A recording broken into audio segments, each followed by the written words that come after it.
Bu avtomobili kimlər seçir? Birinci növbədə cavan nəsil. Çünki avtomobil həm çevikdir, həm də sürətlidir. İkinci növbədə arxada əyləşməyi sevənlər. Yəni biznes sedan axtaranların seçimidir. Çünki avtomobil etibarlıdır və komfortludur. Üçüncü növbədə isə ailə sedanı axtaranlar. Çünki avtomobilin interyeri kifayət qədər genişdir. Qarşınızda 9-cu nəsil yeni Toyota Camry.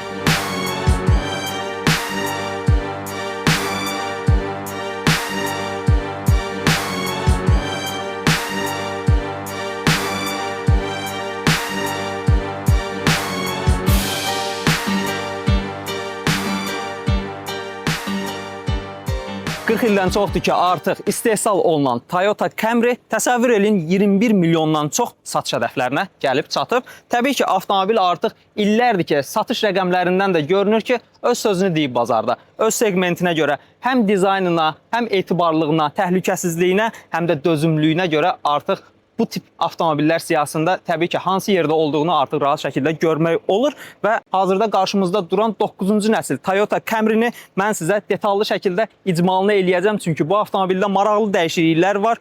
Növbəti dəqiqələrdə hər birini siz görmüş olacaqsınız. Nəinki danışacağım, həmçinin göstərəcəm də. Birinci növbədə eksteryerindən başlamaq istəyirəm. Çünki bir öncəki nəsil Toyota Camry-lərə nisbətdə eksteryerdə biz rahat şəkildə dəyişiklikləri görə bilirik. Ön tərəfinə baxdığımızda uzanan bir burunu görə bilirik. Çünki avtomobilin bir öncəki nəsil Camry-yə nisbətdə 35 mm daha uzun olduğunu artıq biz rəqəmlərdə bilmiş oluruq. Dizayna baxdığımızda artıq fənərləri biz dəyişmiş formada görürük. Orta və aşağı komplektasiya Camry-lərdə 2 linzalı faralardır, amma ən maksimal komplektasiya olan Camry-də isə 1 linzalı faradır və aşağı hissədə də duman əleyhinə biz işıqlarımızı görürük və maraqlı bir tərəf artıq dizayn, ön dizayn demək olar ki, tamamilə dəyişib, çünki bizim radiator barmaqlığımız dəyişib və nisbətən aşağı hissəyə sürüşdürülüb və radiator barmaqlığından bu hissədən artıq mühərrik daha rahat hava almış olur və daha aerodinamik formada olub, çünki ön kapotdan da rahat şəkildə bu aerodinamikliyi görə bilirik ki, hava axınının kəsilməsini rahatlaşdırır. Yandan dizaynı barədə danışmaq istəyirəm, həmçinin ölçülərini də deyəcəm, çünki az öncə də dediyim kimi bu avtomobil bir öncəki nəsil Toyota Camry-yə nisbətdə 35 mm daha uzun olub. 35 mm bəzilərinə çox kiçik bir rəqəm kimi gələ bilər, amma bir öncəki nəsil Camry-ni də bura qoysaq, yəni kifayət qədər böyük bir yeni nəsil Camry olduğunu görə bilərik. 4920 mm uzunluğu var hazırda bu avtomobilin və 1840 mm-də enidir. Hündürlüyü isə 1455 mm-dir və ən əsas məsələ, mən sizə yerdən hündürlüyünü demək istəyirəm. Yerdən hündürlüyü isə 145 mm-dir.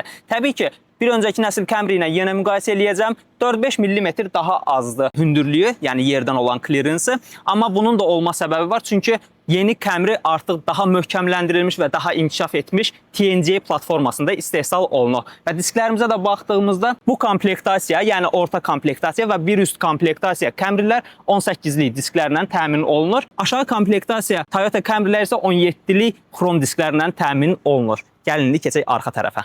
Yeni Camry-nin arxa dizaynına biz diqqət eləsək, bir öncəki nəsil Camry-yə nisbətdə ciddi şəkildə dəyişiklikləri görə bilirik. Həm ümumi bagaj qapısından, həm stoplarımızdan, LED fənərlər də artıq bagaj qapısına doğru davam eləyir bu formada. Aşağı hissədə bizim kameramız var, bir Camry yazımız var və arxa bamperimiz belə xüsusi kiçik incəliklərlə dəyişilib, amma ciddi bir dəyişiklik yoxdur bamperdə, çünki müştəri loyallığını itirmək istəmir Toyota. Bagaj həcminə baxaq, buradan bir düyməmiz var və manual olaraq açılan bir bagaj qapımız var. Ümumi olaraq bagaj həcmimizə baxdıqda təxmin olaraq 450 litrə yaxın bir bagajımız var. Açılmır oturacaqlarımız, ona görə bagaj həcmimiz böyümür. Bir biznes sedan kimi düşünsək, öz çamadanlarınızı, öz kiçik əşyalarınızı, hətta böyük əşyalarınızı belə rahat şəkildə yerləşdirə bilirsiniz, çünki dərindir. Və burada bizim Toyota'ya məxsus xüsusi aksesuarlarımız var. Bu həm təkər nasosudur və yaxud da təkərimiz bizim deşildikdə, havası buraxdıqda xüsusi bir dərman var ki, onun içinə biz rahat şəkildə doldurub yolumuza davam eləyə bilirik. Müxtəlif aksesuarlarımız da var burada.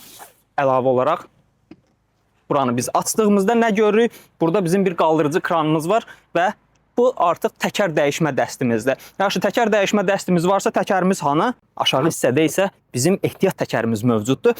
Ehtiyat təkəri isə Toyota bu avtomobildə də avtomobilin öz üzərindəki diskdən birəbir eyni diski yerləşdirib ki, siz artıq ehtiyat təkəri qoyduğunuzda avtomobilin dizaynı artıq dəyişmiş olmur və yolunuza çox rahat şəkildə davam eləyə bilirsiniz. Bu avtomobilin həm platformasından, həm mühərrik həcmindən danışmaq istəyirəm. Gəlin gedək, ona görə mühərrikxanaya baxaq.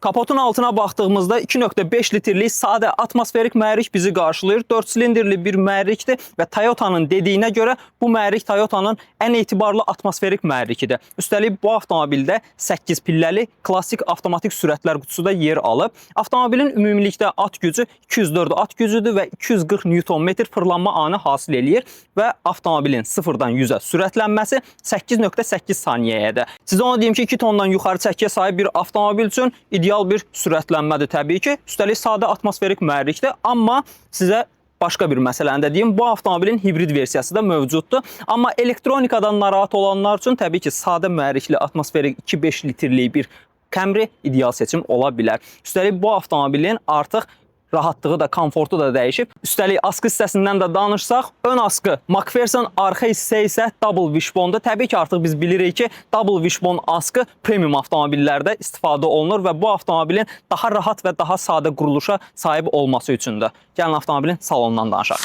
Gəldik avtomobilin interyerinə və əsasən də sürücü kokpitinə. Çünki Toyota burada bir çox maraqlı dəyişikliklər eləyib. Yalnız dizayn dəyişikliyi yox, başqa müxtəlif funksiyonallıqlarda da maraqlı hissələr var. Gəlin onları sizə izah edeyim. Birinci növbədə oturacaqlardan başlamaq istəyirəm. Dəri oturacaqlardır. Həm qızdırıla bilən, həm də bir növ beləcə havalandırıla bilən, soyudulan oturacaqlardır. Əlavə olaraq da bizim çox sevdiyimiz düymələr məsələsi. Toyota yəni ənənələrə sadiq qaldığına görə düymələrdən təbii ki, əl çəkmir. Həm sükanımızın üzərində, həm də solumuzda, sağımızda hər yerdə bolluca düymələr var. Misal üçün sükana baxdığımızda biz burada rahat şəkildə avtopilotu idarə etmə, multimediyanı idarə etmək üçün müxtəlif düymələr görə bilirik və bu düymələrin hər biri də fərqli funksiyonallıqları idarə edir. Yəni bir düymə ilə kifayətlənməyiblər.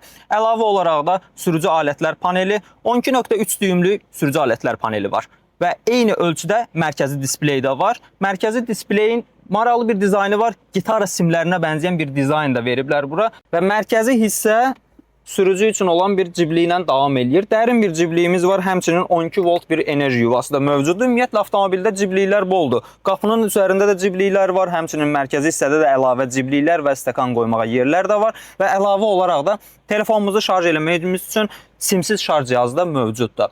Sizə onu deyim ki, yeni nəsil Camry-də çox dəyişikliklər var və əlavə bir dəyişikliyi də sizə deyim ki, bir öncəki nəsil Camry-də Toyota daha çox səs şikayəti alırdı. Çünki avtomobildə hərəkət eləyərkən təkərlərin səsi, asfaltın səsi və yaxud da kənardan gələn külək səsləri avtomobilə daha çox daxil olurdu. Amma bu yeni nəsil Camry-də bütün bu səs məsələləri həll olub və avtomobil daha premium səssizlik sistemi ilə təmin olunub. Həmçinin, yəni bunu avtomobilin öz quruluşunda da görə bilərik ki, artıq sərt plastiklər öz yerini yumşaq belə dəri üzləmələrlə alıb.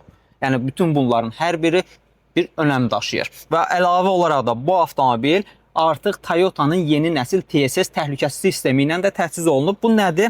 Bizim adaptiv cruise kontrolumuzdur. Zolaqlar tutmadır və yaxud da zolaqlar üzrə hərəkət edərkən önümüzə hansısa maneə çıxdıqda qəfil tormozlanma, yəni kənar vəziyyətlərə baxır. Əgər qaçırtmaq mümkünsə, hətta avtomobil özü həmin maneədən qəza olmasın deyə qaçırdacaq və bir çox bu kimi funksiyonallıqlar da yeni nəsil Camry-də artıq yer alıb. Və arxada əyləşməyi sevənlər üçün, bir biznes sedanı axtaranlar üçün əlavə olaraq da ailə segmenti bir avtomobil axtaranlar üçün də arxa oturacağı mən sizə göstərmək istəyirəm. Ayaq məsafəsi, yəni diz məsafəsi, həmçinin baş məsafəsini rahat şəkildə görə bilirsiniz. Bu avtomobil orta komplektasiya olduğuna görə hazırda lükumuz yoxdur, amma daha üst komplektasiyada lükla da təchiz olunub. Burada kondisionerin havalandırma kanallarını görə bilirik. Əlavə olaraq da 2 ədəd Type-C çıxışlar ki, enerji yuvası kimi istifadə eləyə bilirik. İstənilən cihazları enerji ilə təmin etmək üçün. Burada isə işıqlandırmamız var və qolaltımız da burada yerləşir.